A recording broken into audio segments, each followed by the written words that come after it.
Some of the content contained in this podcast may prove challenging to some listeners. Discretion is advised. Please contact a member of your local support group or a relevant and accredited support organisation if affected and help is required.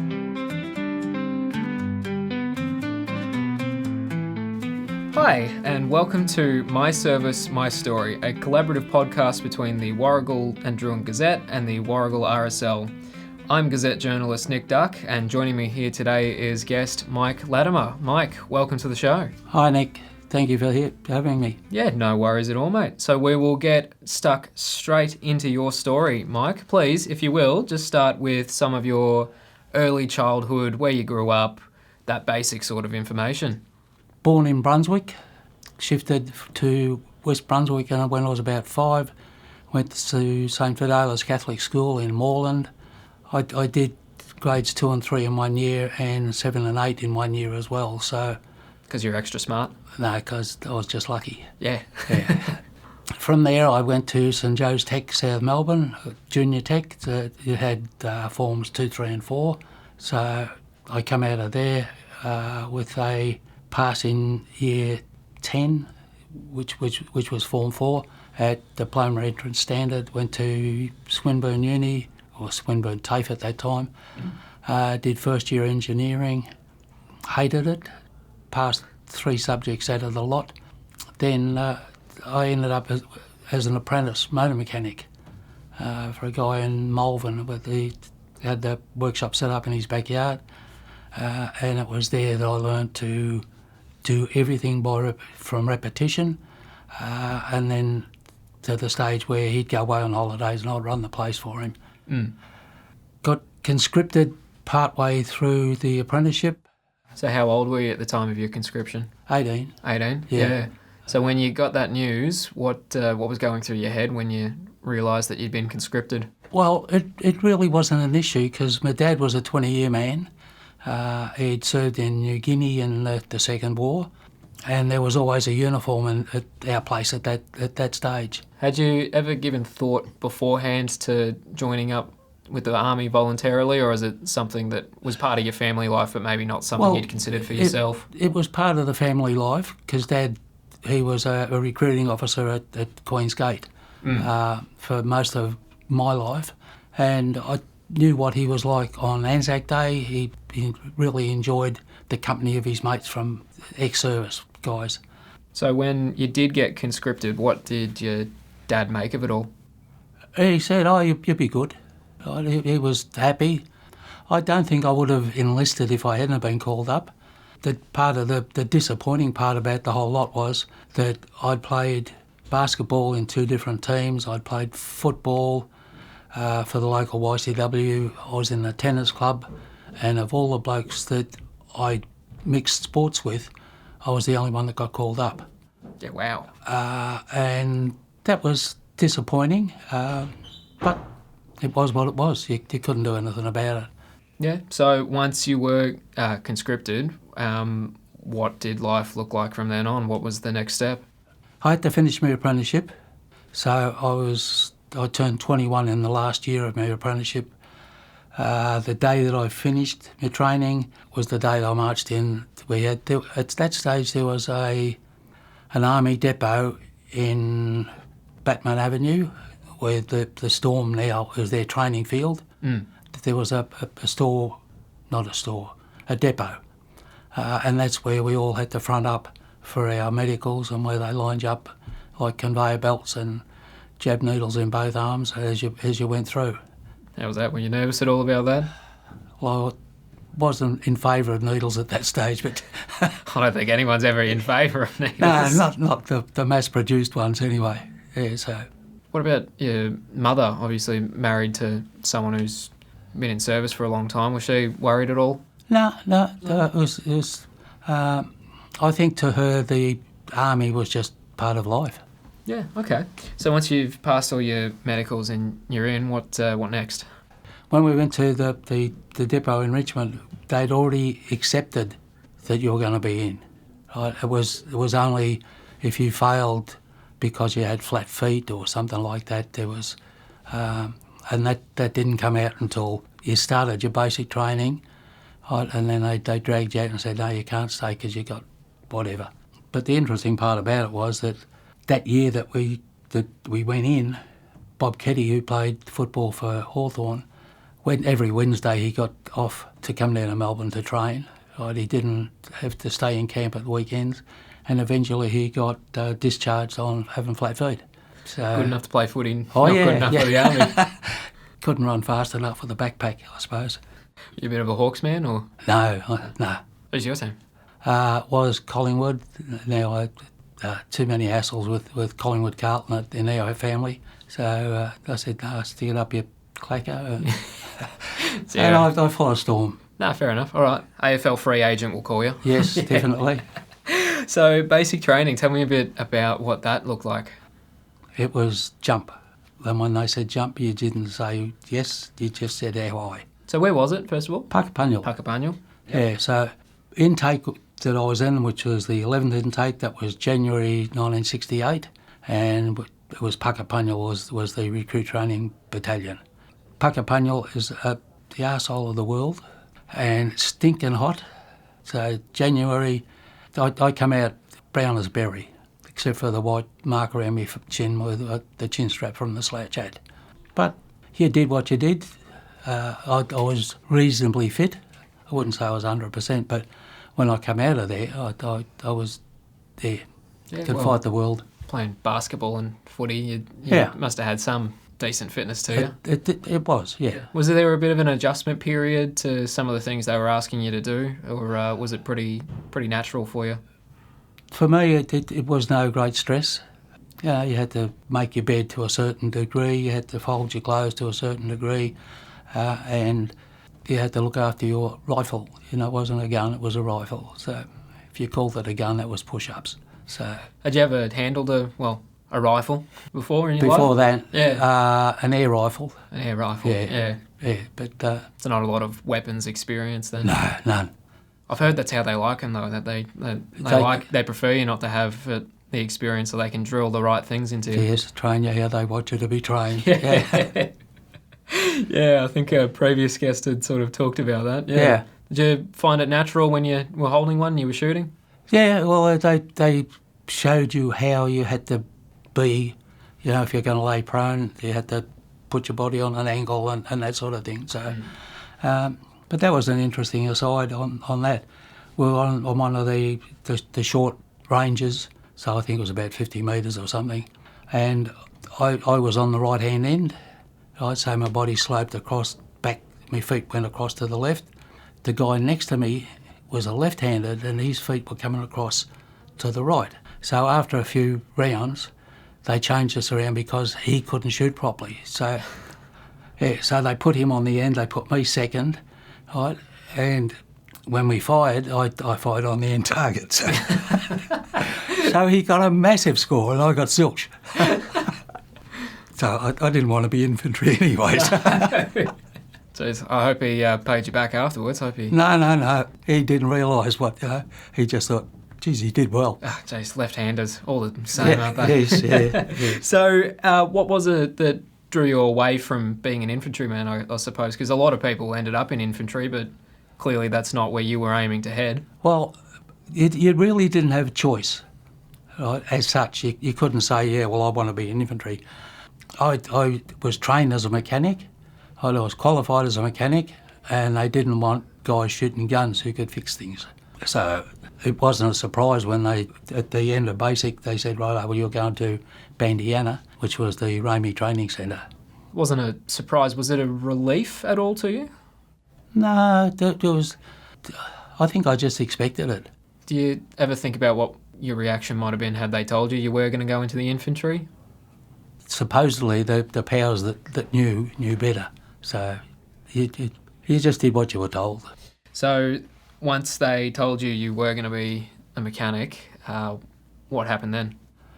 At the end of basic, they sent us to Bandiana. By that stage, for the first, I think it was 10 weeks of basic, you didn't have your own vehicles there. So you got taken up there by bus, you got dumped there, and... Where is Bandiana? Just wondering. Bandiana is just out of Albury, Wodonga. At some stage, my girlfriend and a couple of the mates had brought her up and my car at the same time, so I then had a car to get me away from the place. So you had a girlfriend when you went into basic training then? Yeah. How long had you been together for? Probably about 2 years. Yeah. Yeah, on and off. Was it tough for her knowing that you were about to go into basic and about to go and serve? I didn't ask her. Didn't ask her? No. Didn't come up? No. So it was in the news and everybody knew that there was national service and if your number came out, you got to go. A couple of blokes I knew in there in that first that intake in that first few weeks, they had signed up for that.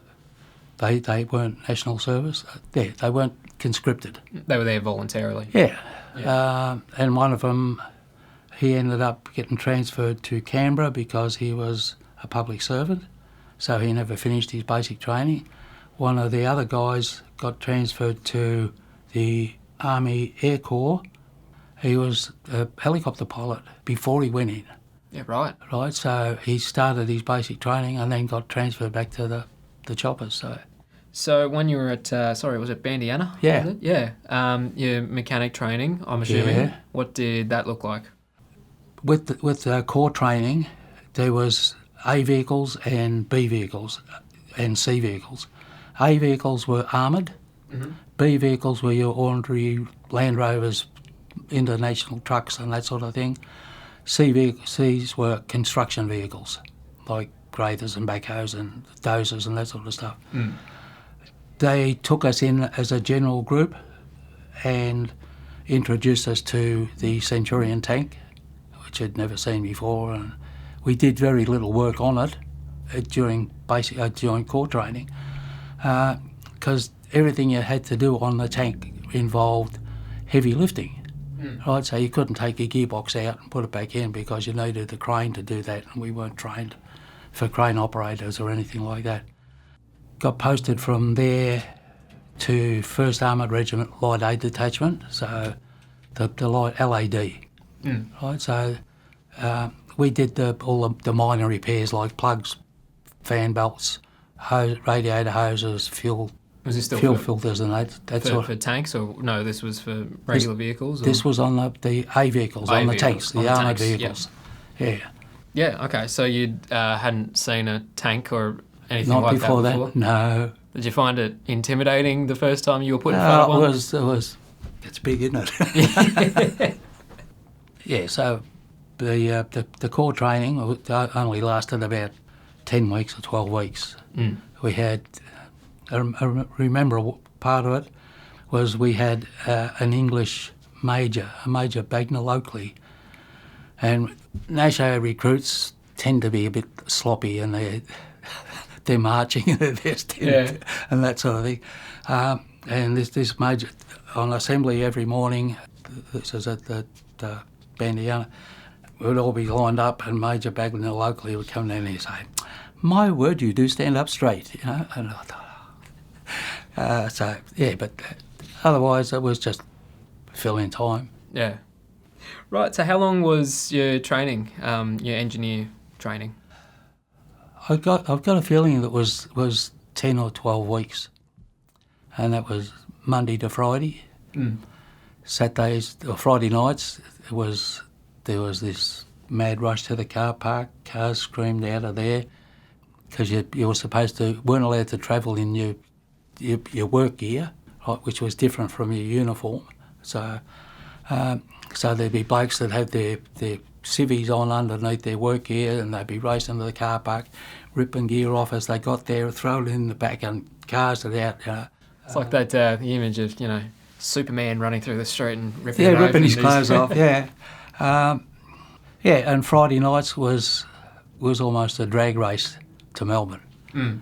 Right, a lot of the trainees with us were from New South, so they'd be heading for Sydney or the suburbs up there. Yeah. But there was probably half a dozen of us that came from Melbourne, so it was screaming down the highway. So, and then Sunday nights it was a race all the way back again. Yeah. So sort of the stupid things you do when you're young, got no brains. Two of us had a race from Marnie's Road in Broadmeadows to the traffic lights at Wodonga, and that was 198 miles, and we did it in 2.25 hours. Did you win? Well, he was driving an Isuzu Billette, Yeah. which went like the clappers, and we were head and head all the way, and a big Chevy two-door passed us on the way like we weren't moving, so... And our speedos were sitting up around the ton at the time, so... Yeah. But stupid is, stupid does. Yeah. Oh, that sounds like Forrest Gump, doesn't it? Hey, he went to Vietnam as well. Yeah, well... So once you got to the end of your training as Yeah. an engineer, how did you feel? Did you feel prepared, or were you still sort of...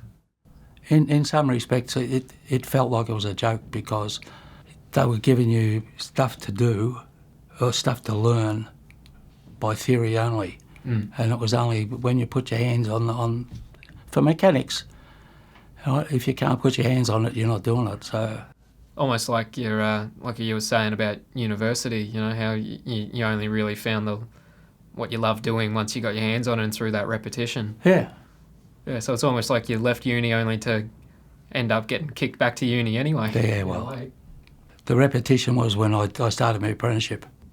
Yeah, that's sort of... I just meant, I guess, you know, that you went to uni and didn't like it, and then it's only when you ended up in your apprenticeship and you got your hands on it, that's when things really clicked for you. Yeah. And then you ended up, like you said, going back to your engineer training, and it was back to the theory and not so much the repetition part. Well, I didn't realise at the time how much knowledge that I'd gained working for this particular guy. We weren't a franchise, so we worked on anything from the small English cars like Triumph Heralds and that sort of stuff, to big American cars like a Plymouth Fury, that sort of the big V8s and all of that. So a lot of the stuff that I learnt was probably improvisation, because we didn't have books for all of those. Yeah. You know, we did our own diagnostic, we did our own repairs, and then you did your own road tests. But that improvisation is something that held me in good stead when I was in Vietnam.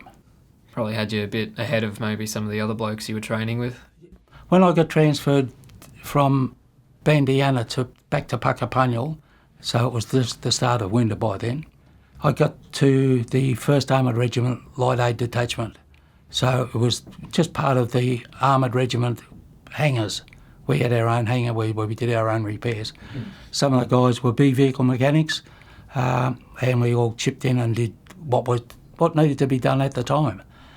And it wasn't until the true winter came in up there, and the CMF got to borrow the tanks for the weekend. They'd go out in the range, and then Monday mornings when we'd come back in, we'd have to go and get the armoured recovery vehicle, which was the Centurion with the big winch motor instead of a turret. We had to pull all the tanks out of the creeks where they'd bogged them and left them for us. So Mondays was always suit up, get your mud boots on and all that sort of stuff, and we'd go out. Yeah, how kind of them. Oh yeah. Bet you appreciated it. Yeah, we had a warrant officer who was a vehicle mechanic.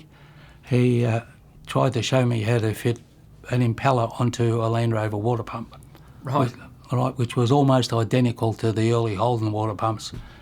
And it was a cast iron impeller, and you had to press it onto the shaft so you could set the clearance, but it was a press fit.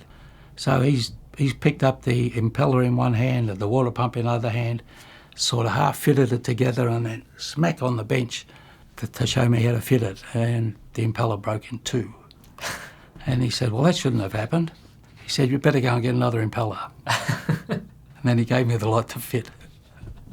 So... Very nice. Anyway. So we'll jump ahead a bit. We'll jump now to you shipping out for Vietnam. Were you still with your girlfriend by that point? Yeah. So you're shipping out to Vietnam. How were you feeling when it was finally time to head over? It was more like heading off into an adventure. You didn't know what to expect in terms of what you were going to be up against, what the conditions were like. We sort of had a feeling what what it was going to be like, because they put us out on the Pucker Range for the winter, and that was knee-deep mud, so totally the opposite of the Pucker Range in summer. And so it was a bit of not a bit of an unknown, it was a big unknown as to what was going to happen over there. We only assumed that we were going to do some of the similar sorts of work under the similar conditions, but not to be. Yeah. So when you did arrive, what struck you first? Probably the smell. Yeah, okay. Right. The posting was to Nui Dat, right, which was the big army base out of the major cities. If you've ever been in real tropical country where you get that musty sort of smell about stuff, right, from the damp and the dirt and the soil and all that sort of thing, well, that smell stuck with me, even 15 years after I come home. You go somewhere and you go, there's that smell again, you know? Yeah. So bringing you right back. Yeah. Yeah, okay. When you arrived at Nui Dat, how did you find things? Hot, dirty, dusty. Yeah. Our lines were within the armoured lines, and every time the tanks went up the track, because there was no bitumen, it was all dirt. Every time the tanks went up the track, everything just got showered in dust and that sort of thing. So, yeah, it was different. Your beds had mosquito nets on them. Did it take any sort of adjustment to get used to that sort of conditions, or were you pretty... You just did it. Just did it? Yeah. I suppose if you sat back and tried to think about it, it'd just muck you up. So there was no thought. You said, "G'day, how are you?" So once you arrived and you took up your position as a mechanic, what did your day-to-day operations look like when you were over there? No 2 days were the same. Yeah, that seems to be a common theme with with Vietnam. In that there were 4 troops of tanks, right, and we had 4 vehicles, 4 RAMI vehicles, LAD vehicles. So we had 2 armoured recovery vehicles. That was the Centurion with the turret, with the winch motor instead of, right? And we had 2 armoured personnel carriers with a little high-ab crane on them. So they were our 4 vehicles. Every time a troop of tanks went out, one of our vehicles went with it. Right? There was no ifs or buts about it. That's how it happened. The ARVs, or the Armoured Recovery Vehicles, we spent part of our time sitting up on the back of it, getting bounced around. So there was only a normal crew of 3, but you'd have 5 on the vehicle itself. So you'd have the driver, the crew commander, the radio operator, and 2 of us on the back. So you're there to make repairs and whatnot on the fly? Yeah. So it wasn't unusual for a tank to pull up and you had to climb off, open the engine hatches, climb down in there and put in just set of fan belts on. But it was one of those things where you're sitting on top of the clutch. The clutch motor was about 2 foot in diameter. That was the clutch itself. So a couple of sandbags on that to insulate your bum, so you could do the repairs, because everything was stinking hot. Yeah, of course. Right, because it had just been running. Yeah. At night when you pulled up, because you'd be travelling for 4 or 5 hours in the day doing recovery or whatever they did, and that's when you do replacing spark plugs, fixing the magnetos, all that sort of stuff. How prone or were these vehicles, I guess, to these sorts of breakdowns that meant you had to jump in and get your hands in there? The tanks themselves were from about 1949 era, and they were designed and built to run on sand, dirt, right? And we got them running through bamboo and mud and slush. Yeah, about 20 years after they were... They were designed to have side skirts on them so that the RPGs or anything couldn't affect it, but because they're running through bamboo, it would collect under between the top of the track and the mudguard and rip mudguards off and all that sort of stuff. So they took the skirts off.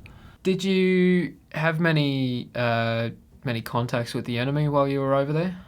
Not directly, but we were part of the Battle of Binbar, which was sort of later on in '69, and it was a village that the tanks knew, and the infantry knew that there was a gathering of Viet Cong supposedly in there. Mm. Yeah, so the place got blown to buggery up by the tanks.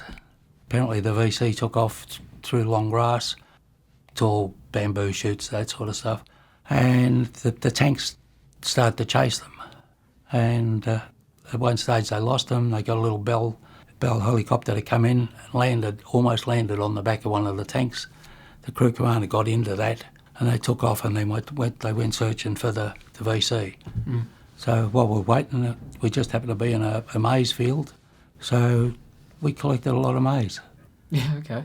And the next resupply order that went out, we got tubs of butter.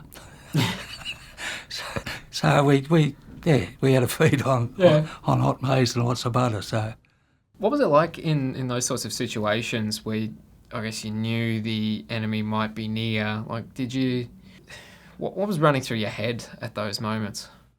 Well, a fair bit of the time I was either driving one of the ARVs or one of the fitters' vehicles, the APC with the crane, and all I had to worry about was keeping my left-hand track on the left-hand track of the tanks, because if you got between them, it wasn't unusual for a landmine to go off underneath and blow the floor out or flip them over or anything like that.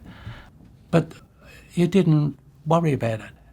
Well, really, you couldn't afford to worry about it because you had a job to do, and if you tried to sit back and think, and besides, we're bulletproof, so it didn't matter.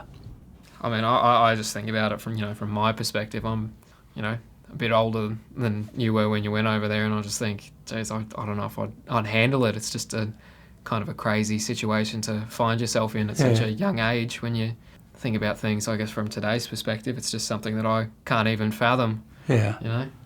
But you weren't there on your own. Yeah. Right? That was the thing. You always had 3 or 4 mates working with you.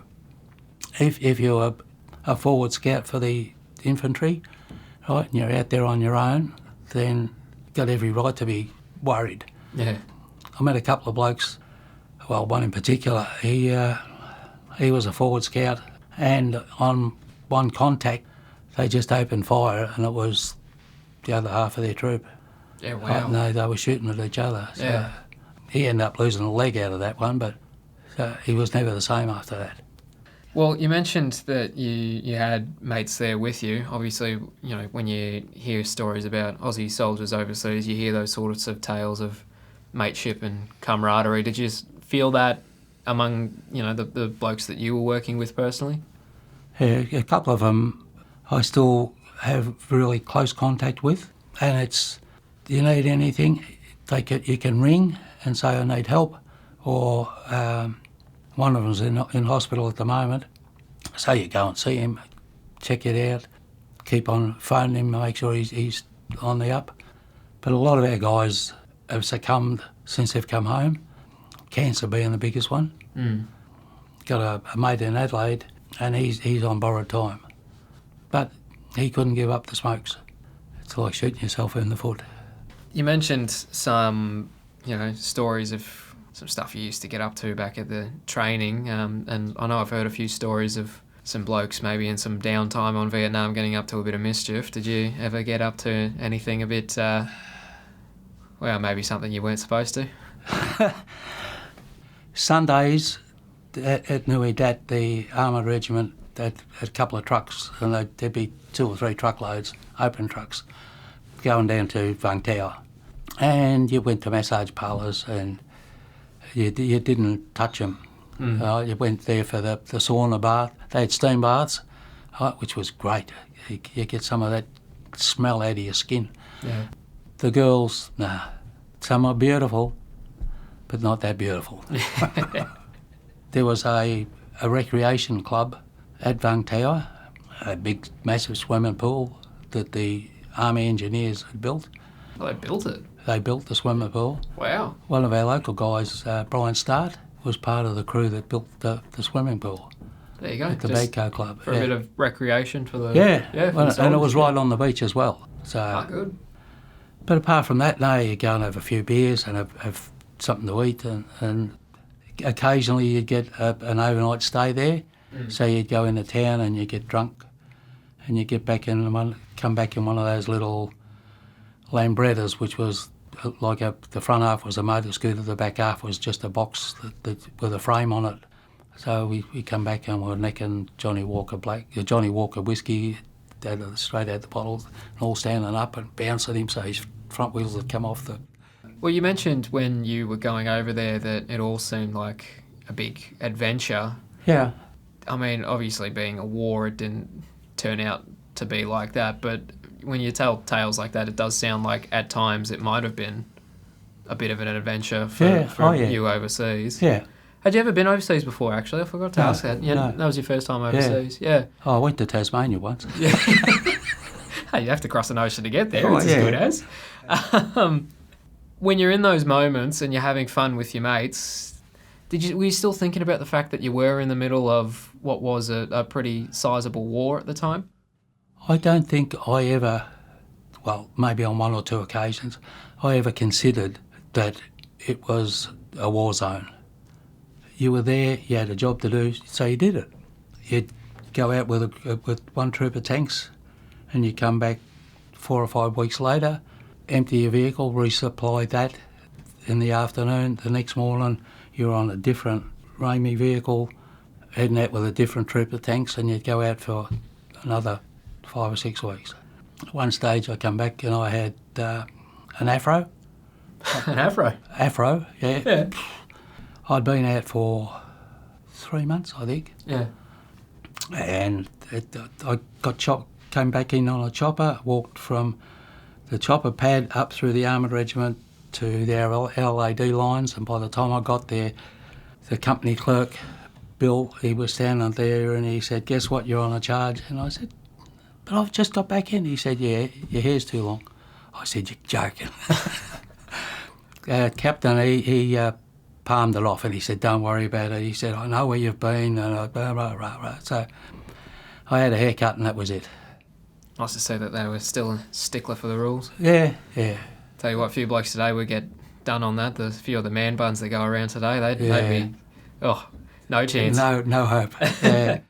Were there any other particular stories that stick out in your mind from your time in Vietnam? One of the big asides that we did was there was a spotter plane over the Long High Mountain Range, and the spotter was a little front engine, rear engine thing, so it was a push-me-pull-you, one of those planes. And he was guiding naval artillery that was shooting from out in the South China Sea over the mountain range into wherever they were bombing. And he got in the road and got hit.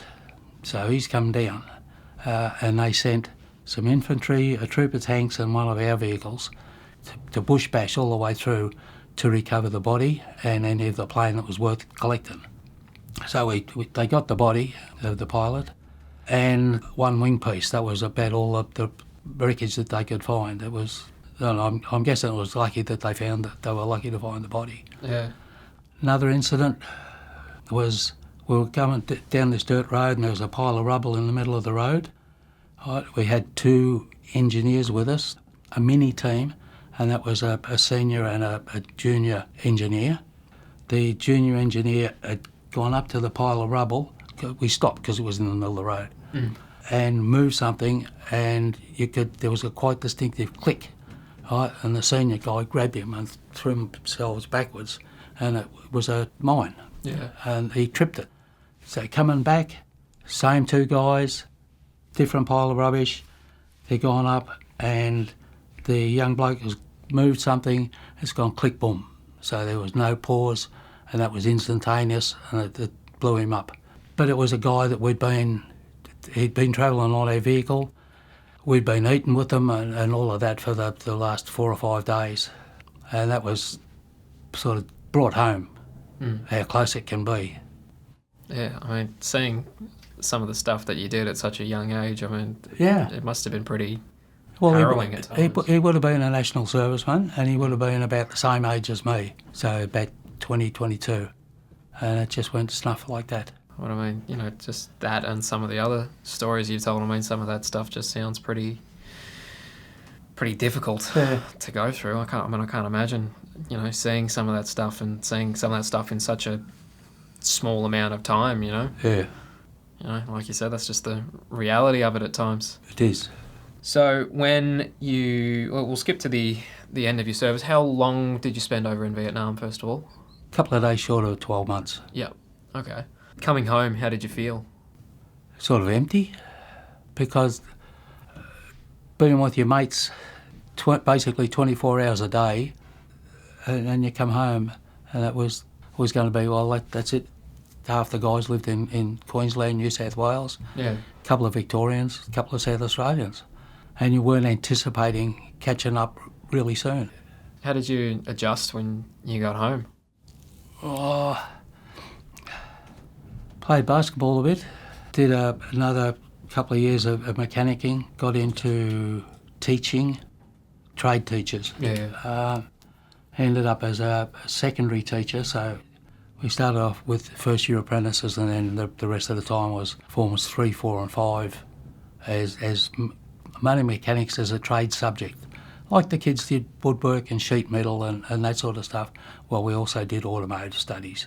So I did that for a couple of years. Had a few emotional issues. So I kept on having time off. I did for 22 years. I did secondary teaching. So the last couple of years I was having frequent times off for reactive depression due to stress of classroom teaching. Saw a shrink and that sort of thing, but it never ever came up, the issue of PTSD. And it got to the stage where I couldn't go back to teaching. I just couldn't cope with the stress. And that sort of busted my marriage up at that stage. Yeah. Yeah, I mean, it sounds like it's been at times difficult adjustment for you. Yeah. I'm sorry to hear that's all. Water under the bridge. Yeah. Well, how about these days? What are you up to? Mostly I just catch up with one or two mates from that time. When I shifted up to Drouin from Endeavour Hills, I sort of still hadn't contacted anybody or been involved with anything. And then the guy that did the bricking on my house, Brian Start, he was the bricklayer who did me, and he got me interested in the local Vietnamese group. So I joined them, just stayed and also ran for a couple of years, then didn't like what I was seeing going on in the administration part, so I got involved on the committee, so I did newsletters and secretary and treasurer and president. Do you enjoy it? It was different. Yeah. But I did that for 10 years, and after 10 years I'd had enough. Couldn't get anybody to take over the jobs permanently, so I folded the West Gippsland Vietnam Vets group. When you were a part of that group, did you find it was helpful to be around people who had similar experiences to you over there? Well, I'll put it this way. I have very few friends, with very few people that I call mates, and there'd probably be a dozen all up, and 2 of them would be civilians. Yeah. All the rest are ex-servicemen. You don't have an affiliation with them. It doesn't matter whether they went to Vietnam or not. If they ex-service, then there's something about them that you felt you could trust. The shared life experience there. Yeah. I wanted to ask, just going back a bit to when you did get home from Vietnam, obviously public opinion on the Vietnam War had seen a pretty significant shift. Yeah. To the point where there were large parts of the public that, there was a backlash, safe to say. How did you find things when you got home? Did you sort of notice that public opinion, or you didn't experience it? Nah. Well, I didn't mix with civilians that much. It was only when I was teaching, we went away on a conference down to Lakes, to Lawn, and at that stage I was teaching social studies and other stuff as well as the trade. And they were humanities teachers, so they were English and that style of subject teaching. And we were at one of the pubs down there and had a few beers, and somebody asked me, what did I do before? And it came out, and they were enthralled. They hadn't had contact with an ex-soldier previously to that. Yeah. They were interested in what I had to say, what I had to do, to the extent that I was able to say, well, look, there's a group of ex-Ramie guys that go back to Vietnam, and there's a kindergarten or a preschool in Berea, I think it was, and they've built all the playground equipment and that for the kids, and they go back every 12 months, the whole group of them, and they refurbish all the stuff and do that just because they can. So, yeah. Yeah. Was it good to have them show that interest in your service? Yeah, it was. Plus, probably too many beers. Well, that'll loosen anyone's tongue, won't it? Yeah, well, it does. So these days, I mean, you've had first-hand experience in trying to support, your fellow returned servicemen or just servicemen in general, service people. What do you think, from your own perspective, could we be doing better to support people like yourself who maybe have served and maybe have felt unsupported in the past? It's a hard one. Not so much what we can do, it's what the hierarchy needs to do, and that's support without condemnation. Fair enough. Well, now, almost 60 years removed from your time in Vietnam, how do you reflect on it all? Don't really. Have you ever been back to Vietnam? No. I'd be tempted to, but one of the things that tipped me over the edge, after I got out of teaching, I was doing courier work, and I had a parcel to deliver to the Footscray market, and Footscray's got a hell of a big Vietnamese community. Yeah.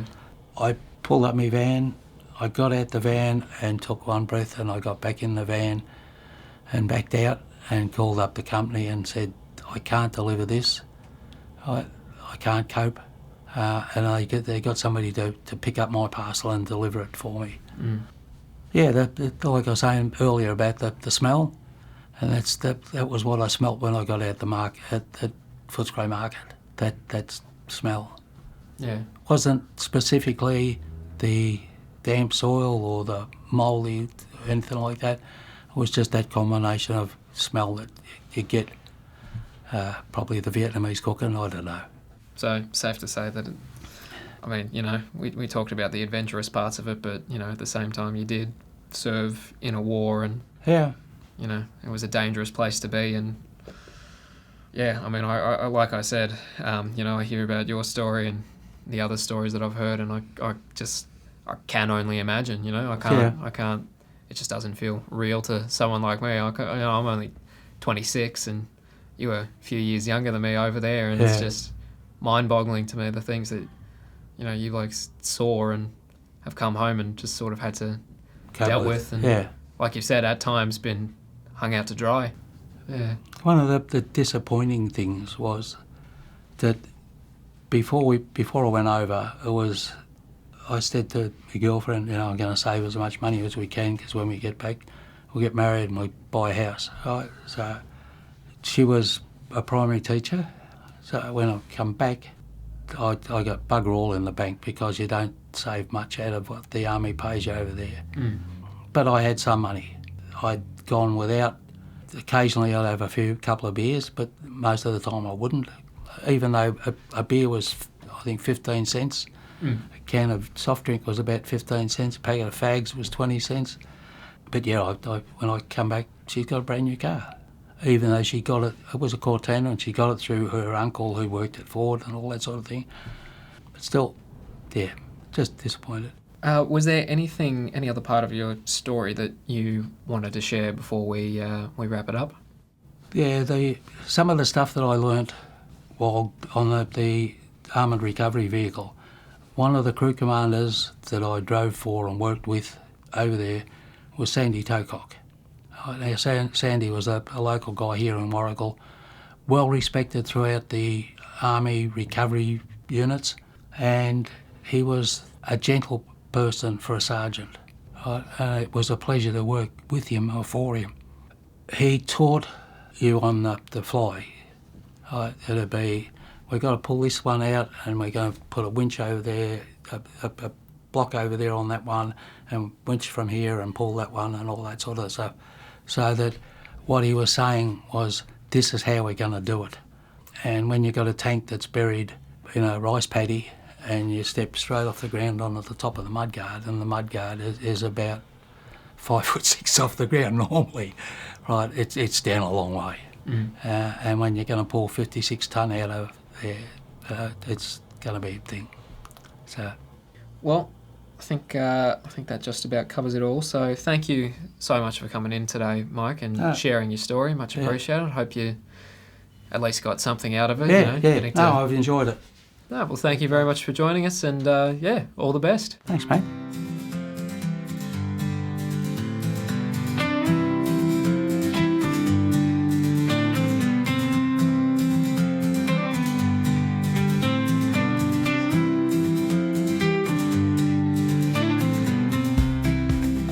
The Warragul and Drouin Gazette and the Warragul RSL would like to thank our guests for sharing their opinions and recollections of their service in Vietnam, as well as their later experiences after returning back into civilian life.